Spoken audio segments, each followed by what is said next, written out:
sókè láńlá o, Ọlọ́run fẹ́ mọ Olúwa, ibi tí ó kò dé kò yé mi. Nigeria in the 1960s, a young nation, fresh from colonial rule, rich in culture, diversity, and natural wealth. But beneath the surface, ethnic tensions, political unrest, and economic disparities simmer, setting the stage for one of Africa's bloodiest conflicts.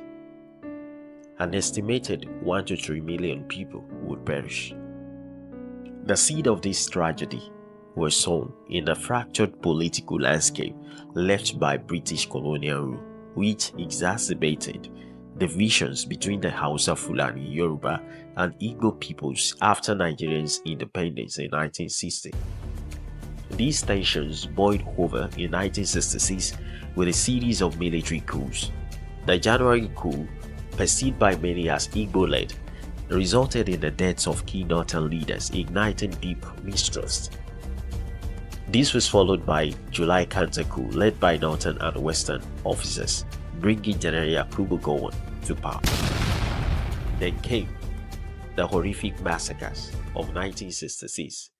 An estimated 30,000 to 50,000 Igbos were slaughtered in the north, forcing a mass exodus as terrified families fled back to the southeast. A desperate search for safety in their ancestral homeland. The eastern region, feeling abandoned and under threat, and led by Lieutenant Colonel Ojukwu, declared independence on May 30, 1967. The Republic of Biafra was born. Nigeria's rebel eastern state, the Republic of Biafra, declared its independence, setting off an unofficial war.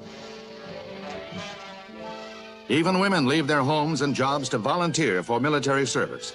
Nigeria is attempting to regain the breakaway state and declared that if necessary, Biafra will be crushed by force. The response from the Nigerian government was swift and brutal.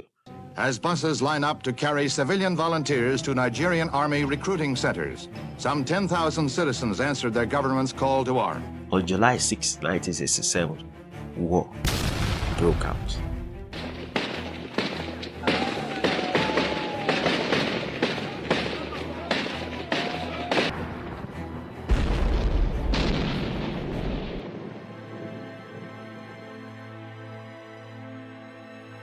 Ojukwu said, and I quote, "We do not ask for pity.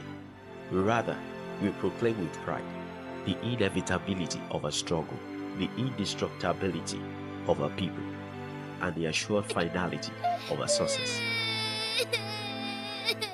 But war is never kind. The Nigerian government imposed the land and sea blockade, a brutal tactic that cut off vital food and medical supplies. Hunger, disease, and death became the new reality for Biafra.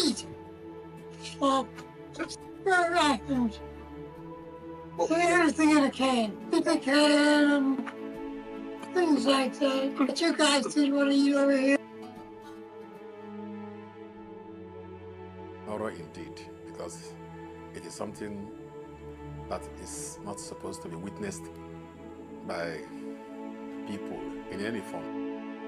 After nearly 3 years of devastating conflict that saw the involvement of international powers, with the United Kingdom, USSR, and United States supporting Nigeria, and France covertly backing Biafra, Biafra finally fell on January 15, 1970.